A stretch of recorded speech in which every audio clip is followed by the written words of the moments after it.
नमस्कार आदाब दोस्तों। तो चलिए आज फिर हम आप लोगों के लिए लाए हैं देश और दुनिया की तमाम ताजा बड़ी खबरें, ब्रेकिंग न्यूज, हेडलाइंस, एक एक करके तमाम बड़ी खबरें आपके सामने रखेंगे। सबसे पहली और बड़ी खबर में आपको बताएंगे दोस्तों कि उत्तर प्रदेश में हुए एमएलसी चुनाव में बीजेपी को बड़ा झटका लगा है। देश के प्रधानमंत्री नरेंद्र मोदी अपने संसदीय क्षेत्र में एमएलसी का चुनाव उनके कैंडिडेट हार गए हैं। किस तरह से इसके चुनाव रिजल्ट भी आगे आपको बताएंगे। साथ ही साथ अगली बड़ी खबर में बात करेंगे दोस्तों कि गुजरात विधानसभा चुनाव से पहले कांग्रेस पार्टी के लिए अच्छी खबर सामने आ रही है। क्या है ये भी आपको बताएंगे। साथ ही साथ अगली खबर में बात करेंगे दोस्तों कर्नाटक में बीजेपी को बड़ा झटका लगा है। बीजेपी के दिग्गज नेता और मंत्री ईश्वरप्पा पर गंभीर आरोप लगे हैं। कॉन्ट्रैक्टर ने बताया जा रहा कि सुसाइड करने के बाद मंत्री ईश्वरप्पा के ऊपर गंभीर आरोप लगाए हैं। किस तरह से ये भी आपको बताएंगे। साथ ही साथ अगली बड़ी खबर में बात करेंगे दोस्तों कुतुब मीनार पर जो है हिंदूवादी संगठनों की तरफ से दावा ठोकने के बाद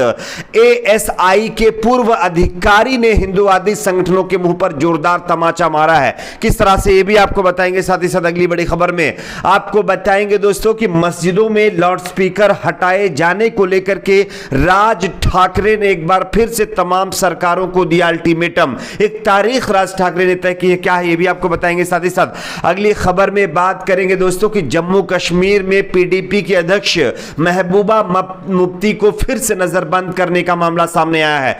इसकी भी जानकारी देंगे। साथ ही साथ अगली बड़ी खबर में बात करेंगे दोस्तों कर्नाटक में बढ़ती जो है नफरत के बीच जिस तरह से हिंदू और मुसलमानों के बीच विवाद चल रहा है, इस मामले पर अब बीजेपी के अंदर ही बगावत शुरू हो गई है। किस तरह से इस पर भी जानकारी देंगे। साथ ही साथ अगली खबर में आपको बताएंगे दोस्तों कि भारत और नेपाल के बीच लगातार जो व्यापारिक संबंध थे उसमें एक बार फिर से नया पेंच फंस गया है। नेपाल ने अपने इंपोर्ट पर बैन लगा दिया जिससे भारत को बड़ा झटका लगा है। किस तरह से ये भी आपको बताएंगे। उससे पहले छोटी सी रिक्वेस्ट करेंगे, वीडियो को लाइक करके ज्यादा से ज्यादा शेयर करिए, चैनल को सब्सक्राइब करके बेल आइकन को जरूर प्रेस कर लीजिए। बात करेंगे पहली और बड़ी खबर की। जैसा कि आप सभी जानते होंगे दोस्तों कि उत्तर प्रदेश की 27 सीटों के लिए मतगणना संपन्न हो गई है, यानी कि काउंटिंग जो वोटों की थी वो फाइनल हो चुकी है और बीजेपी ने यहां पर मैक्सिमम सीटें जीत करके एक बार इतिहास रचा है। लेकिन सबसे बड़ा झटका बीजेपी को इस एमएलसी चुनाव में जो है देश के प्रधानमंत्री नरेंद्र मोदी के संसदीय क्षेत्र से लगा है।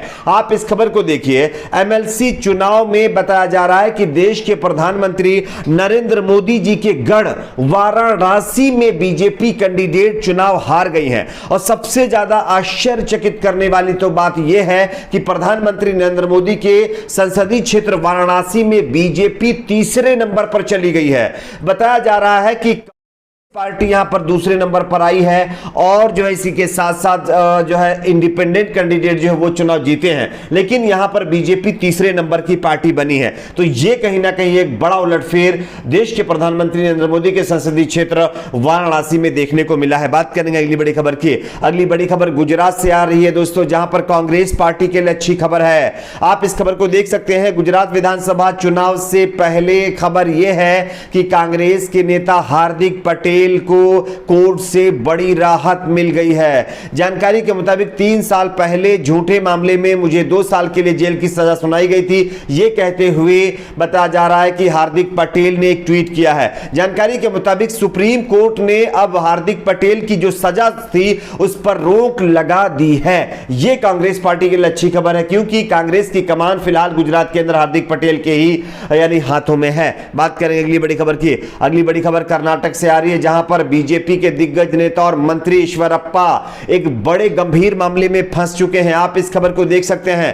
कर्नाटक में कॉन्ट्रैक्टर की मौत से वहां की राजनीति में भूचाल आ गया। यह सब तब हुआ जब कर्नाटक के ग्रामीण विकास मंत्री जो है केएस ईश्वरप्पा पर एक ठेके के लिए 40% कमीशन मांगने का आरोप लगाने वाले कॉन्ट्रैक्टर यानी ठेकेदार ने अपने आप को खत्म कर लिया है। उसने सुसाइड नोट में अपनी मौत के लिए सीधे सीधे मंत्री को जिम्मेदार ठहराया रहा है। और यह खबर सामने आने के बाद बीजेपी में हड़कंप मचा हुआ है, लगातार बीजेपी बैकफुट पर है। वैसे जेडीएस और कांग्रेस पार्टी इस मामले पर बीजेपी के खिलाफ मोर्चा खोले हुए हैं। बात करेंगे अगली खबर की। अगली बड़ी खबर दोस्तों आ रही कुतुब मीनार के ऊपर हिंदू संगठनों ने जिस तरह से अपना दावा ठोका था, उस मामले पर एएसआई के पूर्व अधिकारी ने हिंदूवादी संगठनों को बड़ा झटका दिया है। आप इस खबर को देख सकते हैं। भारतीय पुरातत्व सर्वेक्षण यानी एएसआई के पूर्व अतिरिक्त महानिदेशक बीआर मणि ने विश्व हिंदू परिषद के इस दावे को कपोल कल्पना करार दिया है कि कुतुब मीनार मूल रूप से एक विष्णु स्तंभ था, और आगाह किया है कि परिसर में संरचनाओं के साथ किसी भी तरह की छेड़छाड़ के परिणाम स्वरूप 1993 में यूनेस्को द्वारा मिला विश्व धरोहर का दर्जा रद्द कर दिया जाएगा। यानी कि जो दावा हिंदूवादी संगठन कर रहे थे कि कुतुब मीनार जो है एक तरह से विष्णु स्तंभ था, मंदिर था, उसको कुतुब मीनार यानी चेंज करके बनाया गया। इस पर बताया जा रहा है कि भारतीय पुरातत्व सर्वेक्षण के अधिकारी ने कहा है कि यह पूरी तरह से झूठा दावा हिंदूवादी संगठनों की तरफ से किया जा रहा है। इसमें कोई छेड़छाड़ नहीं की गई है। यह नेचुरल उसी तरह से है जिस तरह से शुरू से यह बनकर के खड़ा किया गया है। बात करेंगे अगली बड़ी खबर की। अगली बड़ी खबर दोस्तों यहां पर आ रही मस्जिदों में लाउड स्पीकर उतरवाने को लेकर के राज ठाकरे का अल्टीमेटम। आप इस खबर को देख सकते हैं। जानकारी के मुताबिक बताया जा रहा है कि महाराष्ट्र नवनिर्माण सेना प्रमुख राज ठाकरे लाउड स्पीकर का मुद्दा उठाकर एक बार फिर से सुर्खियों में है। उन्होंने मस्जिदों से लाउड स्पीकर हटाने का मुद्दा पिछले दिनों उठाया था, जिसके बाद देश भर में इस पर बहस शुरू हो गई थी। 3 मई तक लाउड स्पीकर हटाने का अल्टीमेटम जो है राज ठाकरे ने दिया है। उनका साफ तौर पर कहना है कि 3 अगर मई तक लाउड स्पीकर मस्जिदों से नहीं हटाए गए तो वो इसके खिलाफ जो है कार्रवाई करेंगे और इसके खिलाफ मुहिम छेड़ेंगे। बात करेंगे अगली बड़ी खबर की। अगली बड़ी खबर जम्मू कश्मीर से आ रही है, जहां पर पीडीपी की मुखिया महबूबा मुफ्ती को नजरबंद कर दिया गया है। दोस्तों आप इस खबर को देख सकते हैं।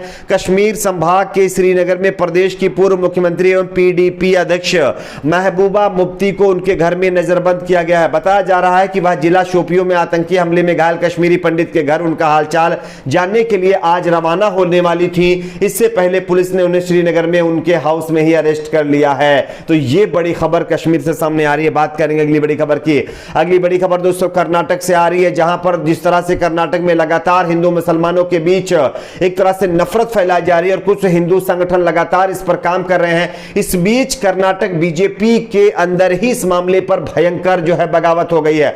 आप इस खबर को देख सकते हैं। कर्नाटक के पूर्व सीएम येदुरप्पा और कानून मंत्री ने विभाजनकारी राजनीति खत्म करने का आह्वान जो कर्नाटक के सीएम है बसवराज बोम्मई से किया है। उन्होंने कहा है सभी बराबर हैं, आज देश में विकास के ऊपर काम करने की जरूरत है, ना कि आपस में दो समुदायों के बीच भेदभाव बढ़ाने की यानी कि राजनीति करने की जरूरत है। यह कहते हुए उन्होंने अपने ही सरकार और अपने ही मुख्यमंत्री को घेरा है। बात करेंगे अगली खबर की। अगली बड़ी खबर दोस्तों नेपाल से आ रही है, जहां पर नेपाल ने भारत को बड़ा झटका दिया है। नेपाल ने अब अपने यहां बने हुए सामानों पर इंपोर्ट पर बैन लगा दिया है। इसका सीधा असर बताया जा रहा है कि भारत के ऊपर पड़ेगा, क्योंकि भारत जो है नेपाल भारत से बहुत सारी चीजें खरीदता है और जिसका पैसा भारत में आता है और यह भारत की जीडीपी में ग्रोथ करने के लिए काम आता है। लेकिन अब नेपाल ने कई चीजों पर जो है खरीदने की पाबंदी लगा दी है। आपकी अपनी क्या राय नीचे कमेंट बॉक्स में जरूर बताएं। वीडियो को लाइक शेयर, चैनल को सब्सक्राइब जरूर करें।